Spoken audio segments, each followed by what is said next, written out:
according to information on the website of the General Medical Council. They were licensed between 31st of August and 30th of September. In all, 1,307 doctors were licensed between the 1st of January and the 30th of September 2022, giving a total of 10,296 Nigerian doctors currently practicing in the United Kingdom. Jide, about 200 Nigerian trained doctors have been licensed in the United Kingdom, and we begin to see 1 month. Just in 1 month. And this kind of, when you see this, and it doesn't look as if this government is perturbed about this kind of reports, because there was a time people were coming to headhunt our doctors, and they had locations, and we know they were living continuously. It didn't just start today. Just, over time. Was a time when the minister, Chris Ngige, said we have enough doctors. Yes. We waited. How can 200 doctors? In 1 month. In 1 month. Let's even look at how it's been. You see, economic migration is not a strange phenomenon, but economic migration will be on the rise when the economy of your country is not doing well and the people's well-being gets challenged. We are talking about a time when Ghanaians were here teaching. Some of them were even shoe shiners, and they left their country, in the very early 80s. There was a time when we had Indian teachers here.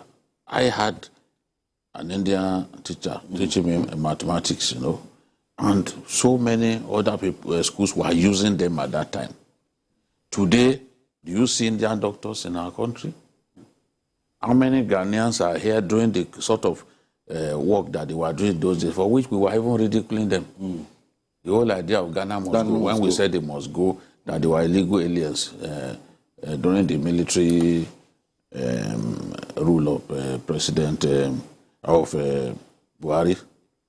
So in 2015, only 233 Nigerian doctors moved to the UK. By 2016, it moved to 279. 2017, 475. 2018, 852. 2019, 1,347. In 1 year, something that started with just 233 in a year. Then 2020, even during COVID, when the General Medical Council said, no, we are not even taking doctors. 833 Nigerian doctors during COVID still went to the UK. So in 2021, 932 Nigerian doctors went to the UK. And it's not only UK that they go to. They go to Australia. They go to the US, they go to Dubai, they go to Canada. So if people that we have, to train doctors is a very expensive business. People that we have trained in our medical colleges, they don't want to work here. The environment is harsh for them. Opportunities for training, because the training slots are not many, so the opportunities for training are slim. So a lot of them just feel that, yes, it's better we go. And the UK appears to be the best place for them because the environment is conducive for foreign doctors to come and apply their trade. Then, talking about economic migration, what is the underlying motive? You want to earn enough money to be able to take good care of your family members, to kind of create a good future for your children. That's why we work. In the UK, the base salary, when you are coming in, the base salary for the average Nigerian doctor, fresh, coming into their country, is a salary of £4,000 a month. That is, when converted to our currency, is 3.3 million naira a month. Nobody, no doctor will hand that kind of money here. 3.3 million. Okay. Now, if you are a federal government institution. Now, if you are a consultant, your annual salary is £119,000, 183. By the time you convert that to our currency, it is 98 million a year. So we don't need to go scoring everywhere, trying to find out why people would rather go over there. When we are talking about Canada, I'm sure that we are going to still look at this topic again because this is raging, is even getting worse. You know, when we're talking about Canada, it's similar. In Germany too, it's similar. They have an aging workforce in Germany. And Germany, the economy, you know, has begun to do very well. They need to freshen up the workforce. And where do they find people? In some of the poorest countries of the world. Africa and some parts of Asia. In the UK, Nigerian doctors working in the UK, they are the third highest behind India and Pakistan. So you can imagine, they are so well sought after because they know that they've got it. People who ridicule Nigeria, who talk down on even the quality of our federal universities. My own younger brother, our last born, is a medical doctor. And a lot of his friends have gone abroad. When they sit, they set exams for them, they sit, they pass one time. That's what I would do. That's Paul. Yes. Because the conversion exam, there's always a conversion exam. Yes. And our doctors, our medical practitioners, at any given time, they pass this exam. Yes. They pay huge amount of money. They pass this exam. It means that the schools that train them are still good. Yes. And that's the reason we must keep the standard high. Yes. Yes. Very well. It is not that they don't have good training in this country. Now, the statistics BKO reeled out, I have similar statistics. But let me just add that currently, we have over 10,000 Nigerian trained doctors in the UK. And those who were trained in Nigeria. This excludes those who were trained in the UK, but over 10, that's 10,296 in the UK currently. For me, it's a very sad development. But it's also an eloquent and loud testimony to the fact that things are progressively getting worse in this country. These people who make their exodus to a place like UK are actually saying that they don't have a bright future in the country, economically, professionally also. Many of Nigerians do very well. Nigerians are very intelligent. Not just only medicine. Nigerians that go abroad and go for other disciplines to do very well. It's just that we don't have an enabling environment. For me, what it says is we're having failure of leadership. This brain drain happening in the medical sector, it calls for concern. So we just need purposeful leadership to arrest this downward trend. We are in serious doldrums here. No, not a leadership that even considers this brain drain as no big deal. Not a leadership that thinks that we have more than enough. How do you determine that we have more than enough? I mean, what sort of talk is that? The tertiary medical institutions here are saturated. Go to the general hospitals. Yeah. The rural areas, the health centers there, they are supposed to be manned. Yep.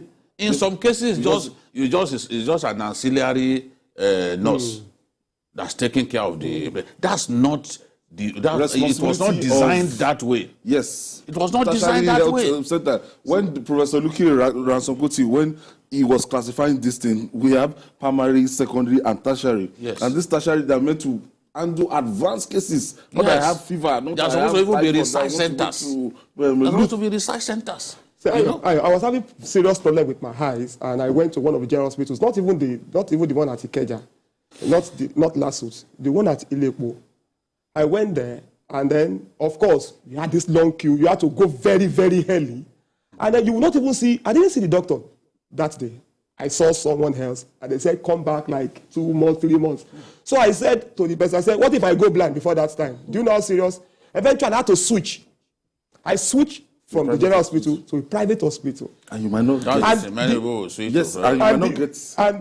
Of course, I'm consulting with a very big one now, and what I paid, so much. Let me tell you, in the Northeast, there are some communities where we have failed in the health sector to the point that people travel to Cameroon to go and take care of their health challenges. Cameroon. We have a caller. Ade is calling us from London. Thank you for joining us. My greeting to including the prince. Everything go ahead, Ade. Babajide said is the truth. Everything Babajide said is the truth. I went to say hello, greet my friend, one of my friends in the hospital. Very massive hospital in North London. And when I got there, there are 4 people in the ward. And one of the people in the ward, they were waiting for a surgeon. And they actually they have only one who specializes in that area.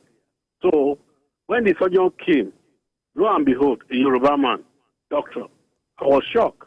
I now speak to him, I say, you are the only one. I say, he's the only one running the place for that speciality. But he will soon leave the hospital because he's got another offer again in UK. More money. So you can imagine how important Nigerian doctors are here.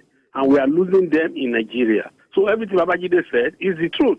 A GP can earn £100,000 a year. That is the doctor you come and see. Like a country in big, this kind of big crisis is not limited to the health sector alone. No. Everybody now is to go and do, between you get 8 to 10 million naira, is to go and do masters in the UK, yes. And they don't have plan of coming back after. Some go to school, they want to go to school in Canada. Yes, they go with their families. Without any plan to come back. They go with their As difficult as things are in our country, the outbound flights are fully booked. When you go to the departure lounge of the international wing, flights are over 1 million naira. You will see 2 million naira the to departure UK, lounge 2 million naira to America, bursting at the seams with people, heaving with people. The departure lounge. They want to leave this country. People want to leave. Somebody said it's normal. Statistics will show to us that it's not normal. Because if only 233 doctors immigrated from Nigeria in 2015, and now 7 years after, we're 2021, we're having this kind of emergency 932. 932. So how can you say it's normal? Some of us want to justify everything. And you can't justify everything. These people live in the country, majority of them is not as if they are happy. No, they are forced out. Nigeria, they are not happy. They are not happy. Reminds me of a friend. They have to survive. Reminds me of a friend in the UK. He has been there for a long time. He said, look, if Nigeria was good, I would not be here. He said, do you know what I endure here? The racism, the insult and everything. He said, I still have to go through that because in Nigeria, no show. No, so when I was telling someone that I was wondering why somebody was earning in excess of 1 million a month, decided I was relocating to Canada. That was like 3 years ago. You know, when the currency wasn't this bad. He said, Jide, when you face a real health challenge, God forbid, you know that earning 1,500 naira a month is not money. 1.5 billion a month. Yes, he said it's not money. When a real health challenge confronts you, need to, and I started, you know, if it's dialysis, you know how much it is. God forbid. Just one session, you know. Whereas in some of these countries, they can even treat you for free for some of these ailments, for like which diabetes. People are paying a fortune. So we just hope that things will change. And kudos to the universities here that are producing these doctors. The fact that they are accepted over there means that the quality of training is still good enough. And we owe it a duty to ensure that that quality does not decline. All right. The race for the 2023 elections has begun in earnest as campaign by political parties is in top gear. The People's Democratic Party, PDP, has flagged off its presidential campaign despite its internal crisis. At the well-attended event in Uyo, Akwa Ibom State, a group of 5 PDP governors led by Governor of Rivers State, Nyesom Wike, were conspicuously absent, with experts saying it is a huge blow to the opposition party's dream of reclaiming the #1 seat in the country in 2023. Let's share the story with you.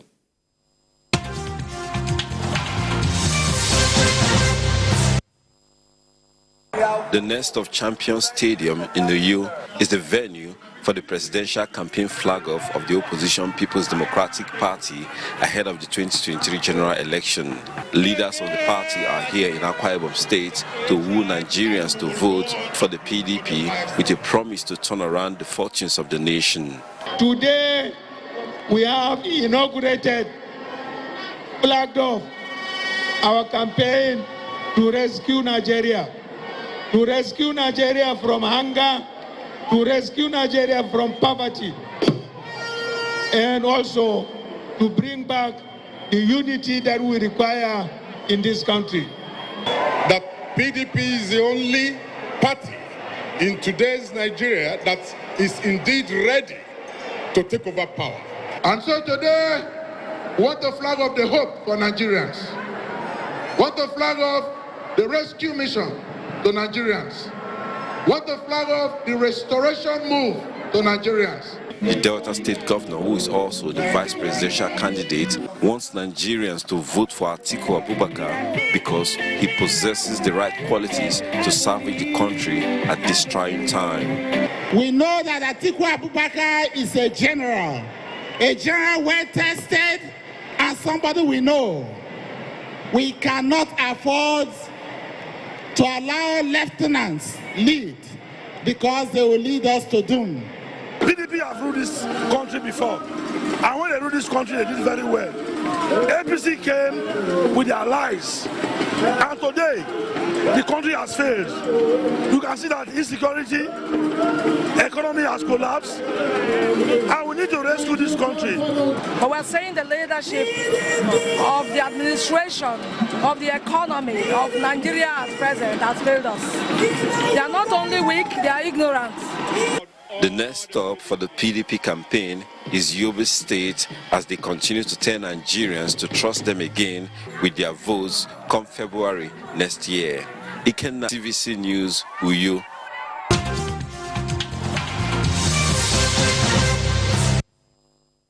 PDP flagging of its presidential rally for 2023 presidential election. And today, let's look at the odds against the unifier.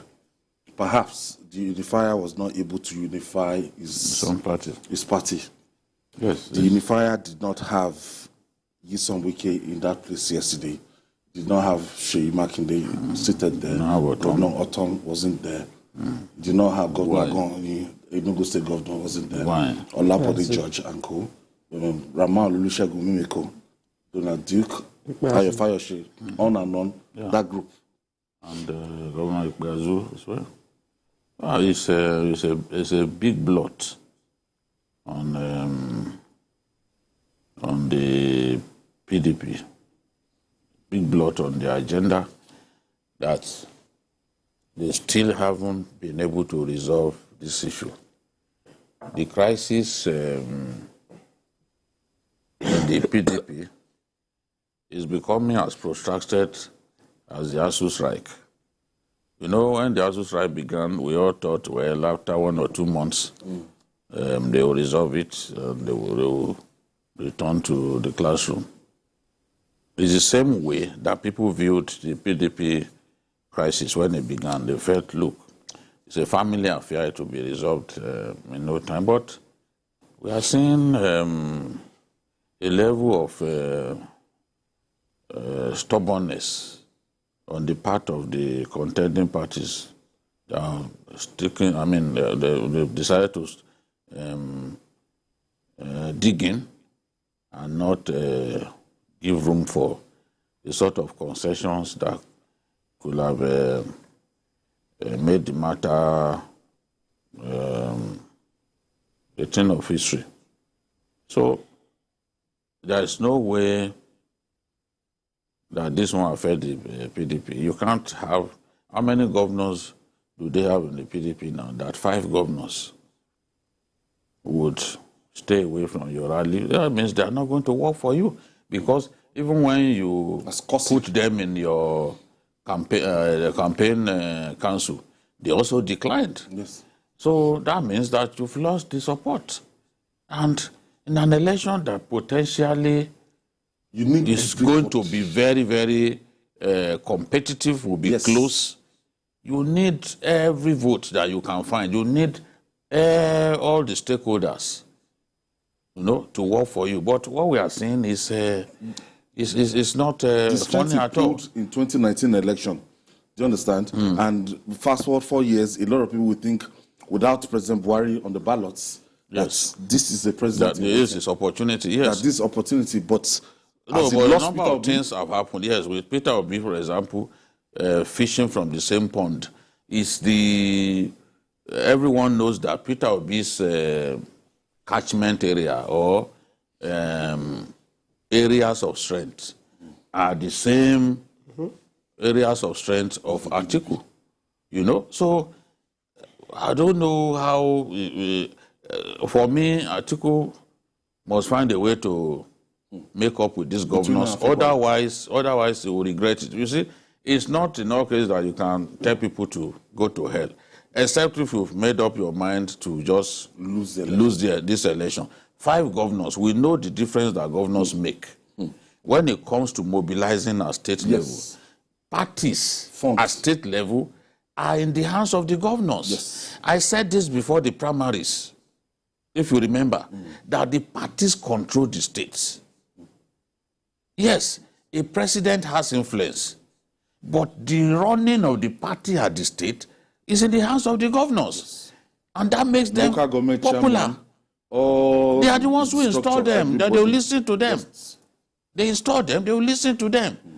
Governors have become so powerful. We've seen the way governors have shown their strength in the APC. They were the ones who chased Oshiomhole away.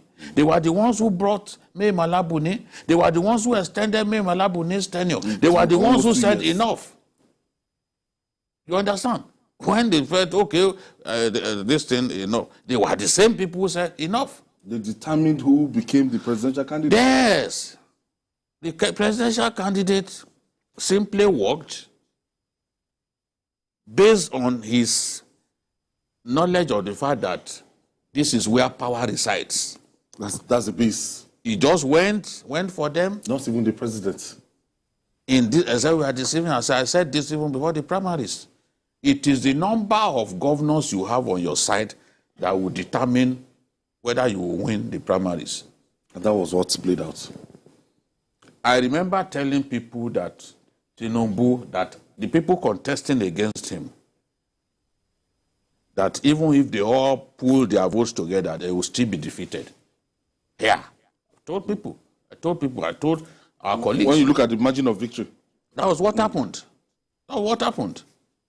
These people were apprehensive, will they win? I will walk into the finance department and say, forget it, all right, don't worry. If all of them put their votes together, this is the person who will still win. And when it happened, he said, this was what you said. Tally those votes together and see whether Tinubu still didn't win. Because he had far more governors than the rest of them. So this is the thing. Now a person will have this issue at this time. How many governors do you have? That you can afford to lose 5. Yes, and you can 5 out of the picture. You are talking about more than 6 million votes that you are joking with. How can Atiku Abubakar solve this problem between now and the time of presidential election? Looking at the man Yisan Wike, it's like there's no going back. The only way he can solve the problem is to make sure that these governors are back. I just remember before 2015, when PDP was in power, you had a lot of disgruntled persons leaving. Same 5 governors. You had the NPDP. But that was even when PDP was in power. Now, PDP is not in power. PDP in power did not survive it. How do you now expect PDP outside power to survive it? at a time like this, where you have a movement the third force going viral, the obedience movement, like BKO said, we know where the strength of Atiku used to be. We know that Obi has more or less taken over that part. And this, it doesn't bode well. Let's be realistic. It's not looking very bright for the PDP. You know, some people sometimes get very emotional and sentimental about these things. I remember there was a time we were talking about something similar to this, and then somebody called and said, "Why are you not talking about APC? Why is it PDP?" You don't have to be emotionally. Talk about no, that was what the person said. But we talk about APC here. You know, the truth of the matter is that when people are emotionally talking from emotions, they don't see clearly. The reality here is that these are 5 governors. The strongest governor in the south-south axis, south-south-east, south-east is Wike, whether we like it or not. Wike is not in bed. Ugwai, Autumn, Sheyi Makinde, the only current governor in the southwest, okay, Adeleke is coming in. And there is no PDP state where they record as much votes as Rivers. As Rivers State. Yes. It's a very strong state. No PDP state. See, Wike is holding that state. And I keep saying, a man like Wike is not somebody you alienate. This is a man who has not moved from party to party. When people like Atiku, including Dr. Yacha Hayu himself, were moving from one party to another, Wike stood still, funded the party. You don't alienate that kind of person. You have to meet somewhere. They should have managed him better. Exactly. All right. We'll take this break. When we come back, we'll talk more.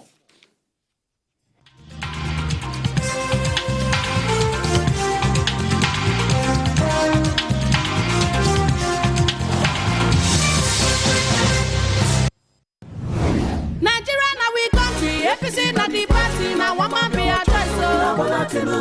Nigeria now we country, APC not the party, now one man be a choice. Who be the president we need? Who be the president we go for? Now who be the president we need? Who be the president we go for?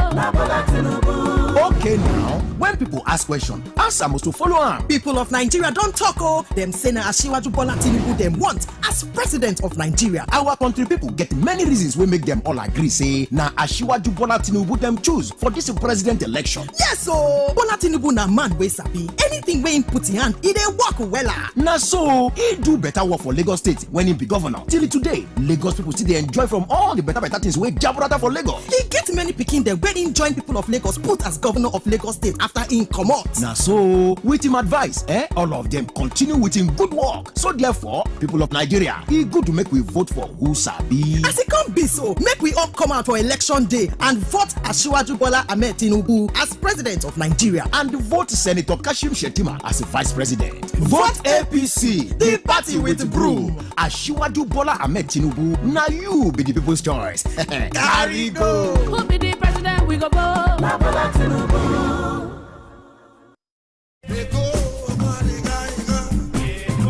For more than 20 years, Enyigbeti, the Lagos Economic Summit, has contributed to the socio-economic and infrastructural development in Lagos State back to back. Some of the ideas from the previous Enyigbeti are what we now point to as the attractions of Lagos to the world. Here is another opportunity to discuss the advancement agenda of Lagos. Enyigbeti, the private sector-led participatory forum and incubating ground for the ideas that define Lagos, is holding from October 11th to 12th, 2022. Are you a business leader, a professional, an entrepreneur, an academic, a techie, or in any other category with Lagos on your mind? Register at www.enyigbetisummit.com to attend the summit holding at Eko Hotels and Suites, or to join Enyigbeti 2022 Summit online. Come forward with your thoughts. Let's set an implementable agenda for a greater Lagos.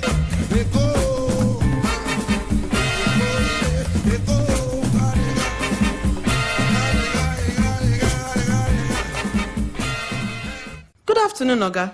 Now you be the landlord. Yes, na me. Oga landlord, me go need one room for this your house, so. Okay, sure you get work where you dey do. Yes, I be nurse. You no go dey owe me be that na. Now how much be your rent, safe? Na just 90,000 naira. Wait oh, This guy, where you come from, Seth? Oga, I come from Akamata.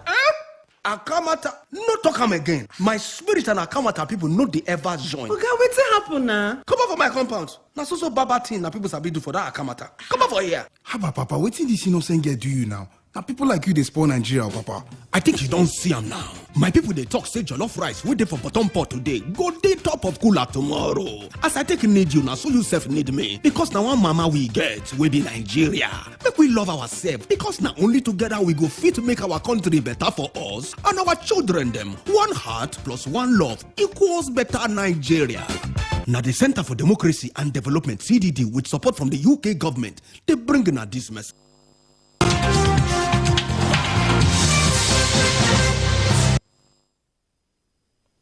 Thank you for staying with us. It's the season of campaign and the endless rallies that define such moment in our country. Thousands of supporters of the All Progressive Congress, APC, embarked on a 5 million man solidarity rally in Lagos in support of the party's presidential candidate, Asiwaju Bola Ahmed Tinubu, and his running mate, Senator Kashim Shettima. The rally was organized by the chairman of the Lagos State Parks and Garages Management, Musiliu Akisoya, popularly known as MC Oluomo, in collaboration with Team Lagos. Let's share the story by TVC News Ademola Lawrence with you.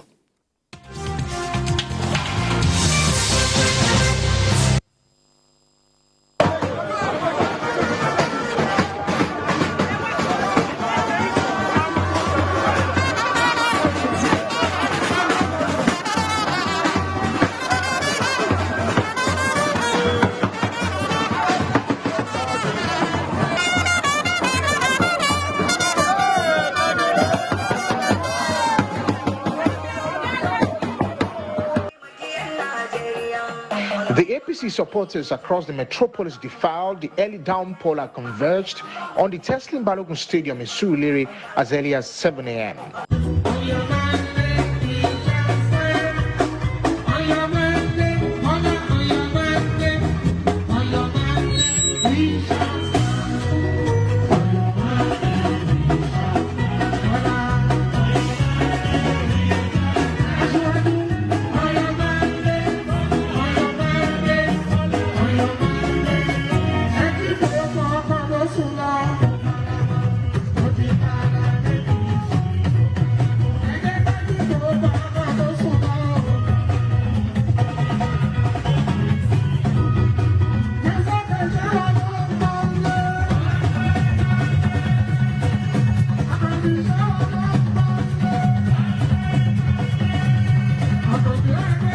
The massive crowd in a carnival-like gathering walked from the stadium through Ikorodu Road and converged on Bolade Oshodi.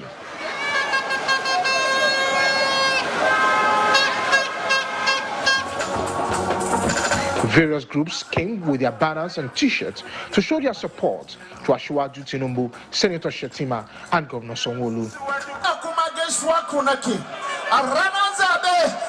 Nollywood stars, musicians, others came in different colors of insignia bearing Tinubu and Sanwo-Olu. The supporters described the gathering as a mini show of support of strength for Asiwaju Bola Ahmed Tinubu. I am one of Nigerians who have seen a lot, and I know that Nigeria can be great. If an individual will use the resources of one state to transform what we have seen in Lagos State today, you can then imagine giving such a man the national resources, you will see what the man will bring for the benefit of all of us. They added that it is imperative to demonstrate the massive support for the presidential aspiration of Asiwaju Tinubu, and that the former Lagos governor, who laid the foundation for the progressive development of the state, is capable of replicating such at the federal level. By next year, it will be 30 years when the sort of opportunity for a young person who is a progressive to the core will be flying the flag of our party to contest for the presidential candidates under our party. I want to urge all of you, I want to beg all of you, let us use our vote to banish poverty. Let us use our vote to For many here, Mr. Tinubu is well prepared to change the narrative of the challenges facing the nation if elected in 2023. Ademola Lawrence, TVC News, Lagos. Do a rally that will shake the city of Lagos. And look, you need to see some videos. So the videos that I saw, the crowd in them were far larger than what I've seen in this story. Different shots, you know, and on both sides of the road and under the bridge, filled to the brim with people. It shows his capacity to mobilize. And when he says he wants to do something, yes. You know, even before the primaries, he organized a rally. Yes, the crowd was also tremendous. Although this one is big. We are discussing, somebody said, any rally, of course, if you have money, you can do rally. How many people can you pay? With this kind of rally, what kind of money are you bringing out to pay people? It's not to mobilize. Yes, it's not possible to pay all of these people. We are talking about billions. How much are you going to spend to pay all of these people? There are some people who will just, out of their love and to show that they are part of the project, they will want to be involved. You see, some people were saying the other day that when are they going to do the APC rallies and the rest of them? This is an answer to that question. When they want to do, I also saw a rally in Ibadan for Tinubu. The crowd was also tremendous. I know that this is not the last that we'll see. You saw those women too. Those women, they organized their own. Yes. The crowd was also huge. Yes, the crowd was also huge. I think this election will be very interesting, you know, because of a very reason, because the enlightenment, the awareness, the level of awareness is impressive. It's higher. It's higher than I've seen in recent years. Yes. No doubt about it. So we are looking forward to a very interesting election in which the turnout will be more impressive than what we've witnessed in previous years. And with what we are seeing, they are already, you know, energizing and galvanizing the people to get ready for election.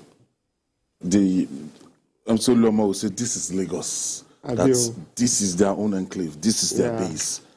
I know there are people that are very skeptical about the personality, the person of Olomo himself. But with what has happened there, it also shows that he's a very popular man. He's a man who is very attuned to the grassroots and who can actually mobilize people. It also shows that the support for Asiwaju has not waned in his base, which is Lagos. You know, that's where it started from, and it still enjoys massive support. These are interesting times. We are going to have more of this. We've seen obedient rallies too. We've seen very massive crowds turn out. And like Vicky said, I think it's good for our democracy that you have more people coming out. We want to have a place like Lagos here. We want to have people come out on the election day. Not people playing football on the street, saying that we don't know the 2015, 2019, the results in Lagos, the turnout in Lagos was kind of abysmal. I don't. This one will be different. Yeah, this one should be different because the people contesting are well known, and Asiwaju is going to be on the ballot. You cannot say that. That you do not know him. So I believe that this one will be different. People are up for it.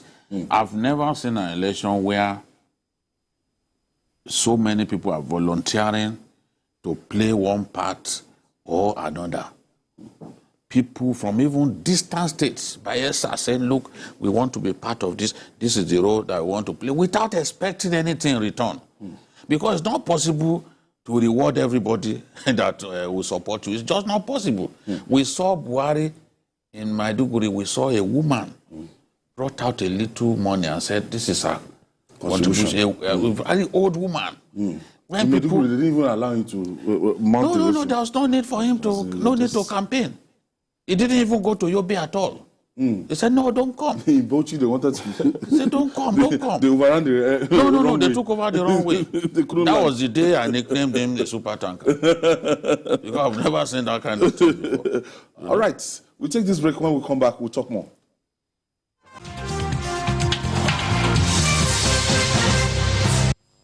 The federal government, through the National Primary Healthcare Development Agency, announces the availability of COVID-19 and childhood vaccines nationwide. With the disturbing increase in reported cases of COVID-19 infections across Nigeria, protect yourself and loved ones from the harmful virus by getting vaccinated. Visit the nearest public or private health facility and mass vaccination sites today to receive the first, second, or booster doses of COVID-19 vaccines. COVID-19 vaccines are given to persons 18 years and above, including pregnant women and breastfeeding mothers, while childhood vaccines are given to children from birth to 5 years for protection against polio, hepatitis, yellow fever, measles, meningitis, and other vaccines-preventable diseases. All vaccines are free, safe, and effective. For inquiries, visit www.nphcda.gov.ng or call 0700-220-1122. This message is from NPHCDA in partnership with the Center for Democracy and Development, CDD, with support from MacArthur Foundation. Behind every high-performing organization is a clear strategy, an efficient process, and a productive team. At Crosstie Solutions, we strongly believe that every organization deserves a spot at the top. And that is why we focus on improving business performance through its people, process, and strategy. The core of our solution is centered around people development and management consulting. Since our inception in 2013, we've worked with over 40 organizations and have trained well over 4,500 employees within the government agencies, FMCG, oil and gas, media, banking, financial services, and education. Let's work with you today to improve your business performance. To book a free consultation with us, please visit www.crosstiesolutions.com or call 091 609 01017.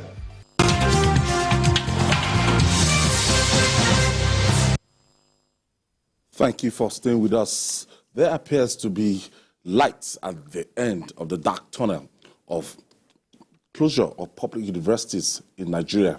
The Speaker of the House of Representatives, Femi Gbajabiamila, and the Academic Staff Union of Universities, ASU, have let it be known that the 8-month-old strike by lecturers will soon be called off. While Gbajabiamila said most of the issues that caused the protracted crisis between ASU and the federal government have been resolved, President of the union, Professor Emmanuel Osodeke, stated that there is hope for a resolution for the first time since the start of the strike. Let's hear from the two of them.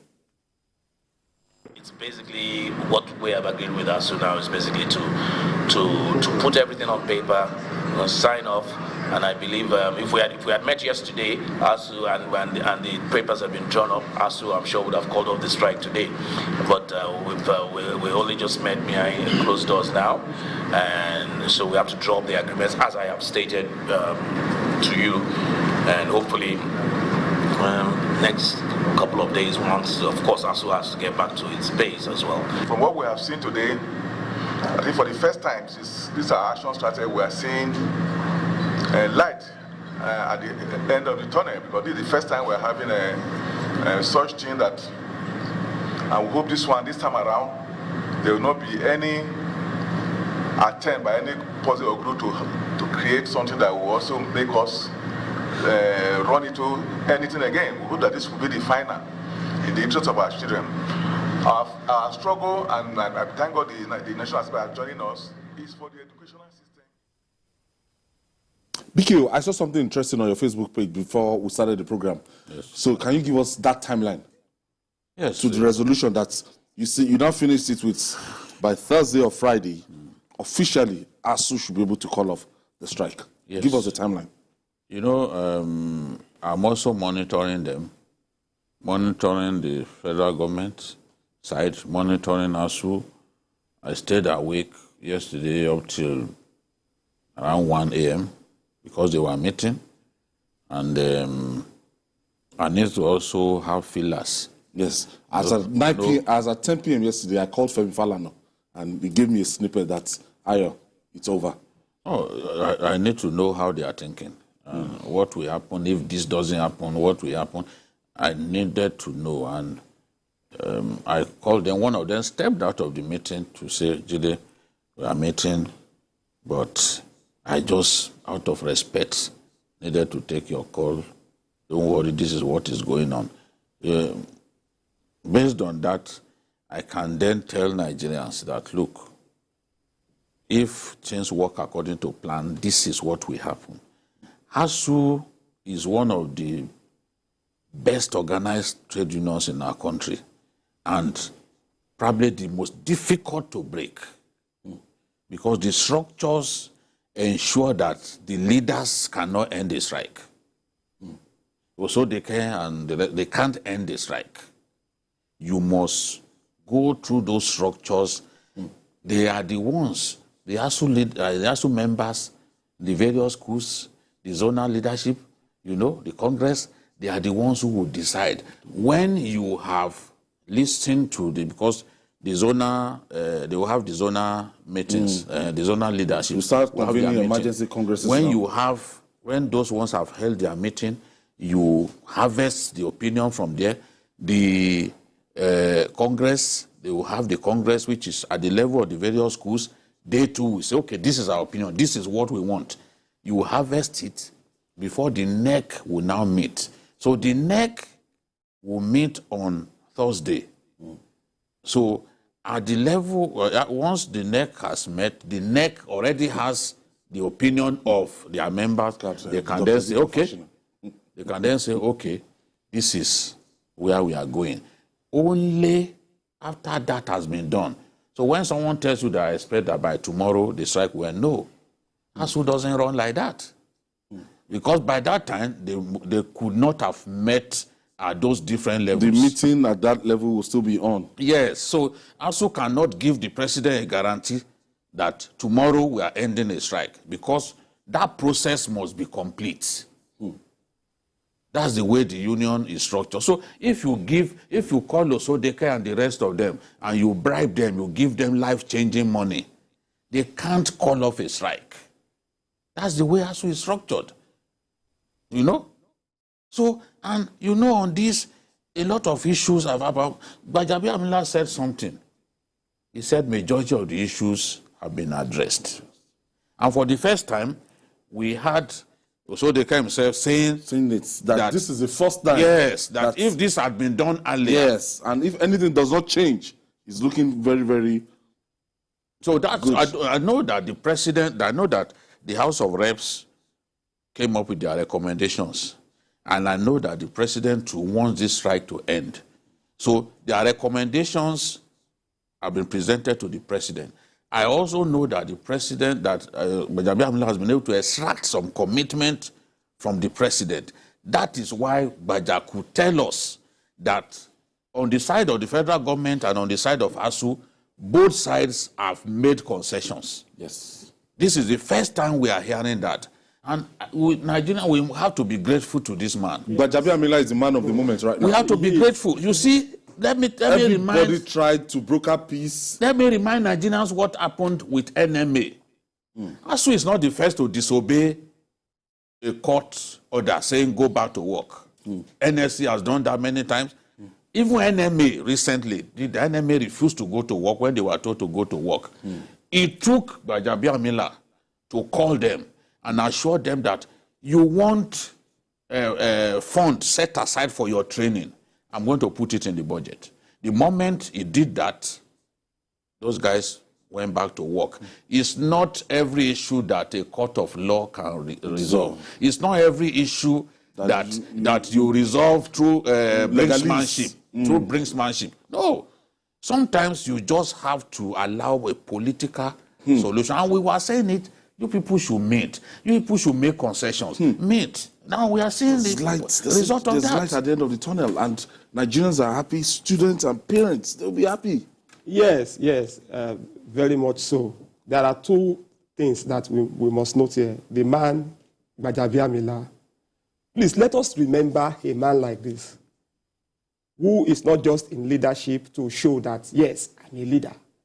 This is a man that has stepped in for Nigeria at a time of crisis. Shown That's number one. Quality. Number two, we said it on this program that it's only the president that can deal with this issue. That, we said that it's beyond the labor minister, it's beyond the education minister. I have to go and meet him. It's beyond, you can abuse Igugay from today to tomorrow over this issue. There's nothing he can do. The same with Adamu. The president, although belatedly, overtly showed commitment to ending the thing. So, yes. It became a big embarrassment. However, I think I'm also a little bit, I'm ambivalent about it. I'm happy that the strike is about to end, but we shouldn't allow this kind of thing to drag for this. It's happening. We've lost. It should not happen. Exactly. Almost a session is gone. It's not happening again. Almost a session is gone because of this needless. Somebody said something to me that he said, I do know that because of this strike, some people's dream to be involved in the NYC scheme is gone. Yes. By the time they finish, they'll be over 30. Age officially, yes. With them. Exactly. They will not be able to do it. Like, it can be 2 sessions that will be affected. COVID, and this one. All these things have implications. There's no need when you can sit down and talk, when you can negotiate. I know that it's not the fault of the Minister of Education, for example. He wanted the no work, no pay team put aside. It was the president that said, no, I will not pay. But there's no way you can send people back to work. They've not been paid since February and you expect that they will work. It's not going to happen. Okay. If the president insists on that, I'm not sure that ASUU will go back to work. You have to leave it there. Paul Dada, thank you so much. Thank you for your contribution. Julie, Honorable Abike Dabiri Rewa is 60 today. Our sister. Godmother is 60 today. Fantastic broadcaster in our day, Remember all those specials that she used to do on NTA. Yeah, remember the child with the nail in the head around 1994 or so. She did so many great stories. Abike is a fantastic specimen as a journalist, and even as a politician, she has also proven to be a success. And whatever role you give her, she seems to just excel. Anywhere. We wish her many happy returns just like of the yesterday day. When she was 50 or 60. She's growing too. Every one of us is growing. We are coming. Yeah, we can only wish her long life, prosperity. Yes, yes. And we hope she will hang out with us. Honestly, one of these days. The journalists like us, she should be ready to hang out. Yes, we won't serve her an inebriating stuff. No. All right, and that's our package today. Join us tomorrow for another episode of the program. You can watch the repeat broadcasts of this episode tonight at 11. Please join us on Sunday for Journalist Hangout on Sunday from 1:30 to 3:30 p.m. We're on YouTube, youtube.com/TVC News Nigeria. I'm Ayodele Ozubaku. See you tomorrow, and God bless Nigeria.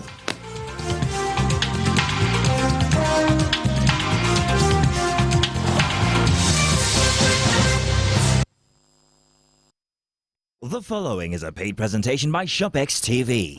We all know the benefits that come from eating a healthy, balanced diet, but sometimes that's not always easy, until now. ShopX TV is proud to introduce NutriBullet, the must-have kitchen item of the year. With NutriBullet, you can now easily get your daily recommended fruits and vegetables in a fast, simple, and convenient way, not by eating them, but by drinking them. Here's how it works. First, add spinach for fiber, berries for antioxidants, and some banana for potassium. Add water and watch how the NutriBullet completely breaks everything down. Even almond nuts, cashew nuts, and tiger nuts have been completely broken down. The NutriBullet is not a blender. It's not a juicer. It's an extractor, a crusher. It's a grinder with a 600-watt motor combined with bullet cyclonic action that forces everything into its extractor blades, breaking down, pulverizing, and crushing stems, seeds, and skins, and releasing all the essential nutrients trapped inside. Tired of using blenders that are difficult to use and produce poor results? Yuck! Watch this as we compare a normal blender with the NutriBullet. The normal blender struggles to get through to the finer ingredients where all the nutrients are stored. But watch the NutriBullets just absolutely crush everything you put in. Stems, seeds, skins, nothing is spared. With its 600-watt motor blades and bullet cyclonic action, there's simply no contest. There's so much you can do with the NutriBullet. Want to make your favorite stew in record time? Watch as we pitch a normal blender against the NutriBullet. The NutriBullet simply annihilates everything with speed and ease. The great thing about a NutriBullet is that it delivers to you every nutrient that your body needs. I love the NutriBullet. I use it every day, and it's a great way to stay fit and healthy. The global best-selling NutriBullet is now available in Nigeria, exclusively from ShopX TV. You could be paying up to 120,000 naira for a blender that doesn't even break down and pulverize the stems, skins, and seeds. But call the number on your screen now and get the original NutriBullet for not 120,000 naira, but for just 41,000 naira. The original NutriBullet comes with a 600-watt motor base, available in white and grey. But that's not all. Why not upgrade your NutriBullet from 600 watts to 900 watts with ShopX TV's NutriBullet Pro, now available in white, gold or grey for just 48,000 naira. And we're still not done. If you order now during this commercial, you can get two 600-watt NutriBullets for just 69,950 naira. But hurry, this exclusive ShopX TV offer is for a limited period only. So call now while stock lasts. The proceeding was a paid presentation brought to you by ShopX TV.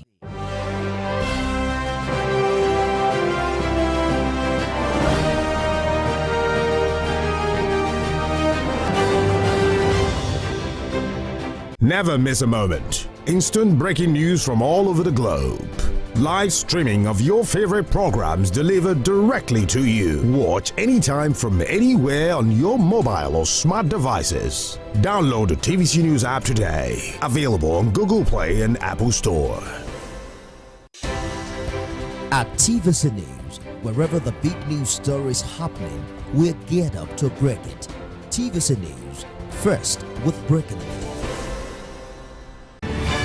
TVC News Adedoja Salamadini emerged winner of Lagos reporting category at the 30th Diamond Award for Media Excellence.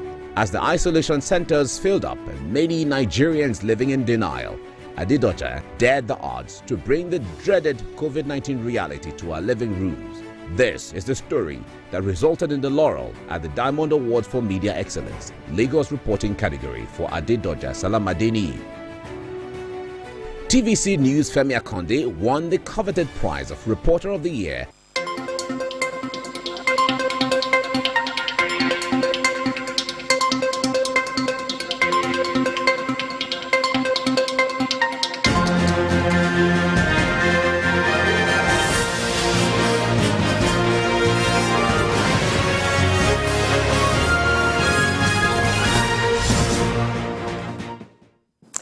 Hello and thanks for joining us on TVC News this hour.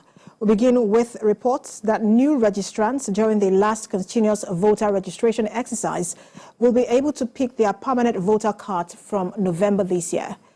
This is according to the chairman of the Independent National Electoral Commission, Professor Mahmood Yakubu. According to him, about 50% of the new PVCs are ready but are yet to be distributed to collection centers. Professor Yakubu, who was speaking at a National Endowment for Democracy event in Washington, D.C., in the United States, also said 2.7 million double registrations were weeded out of the last exercise conducted by the Commission. And students in federal universities in the country may soon return to class as the National Executive Council of the Academic Staff Union of Universities is set to take a decision on its 8-month-long strike on Thursday at an emergency meeting. According to reports, branches of the union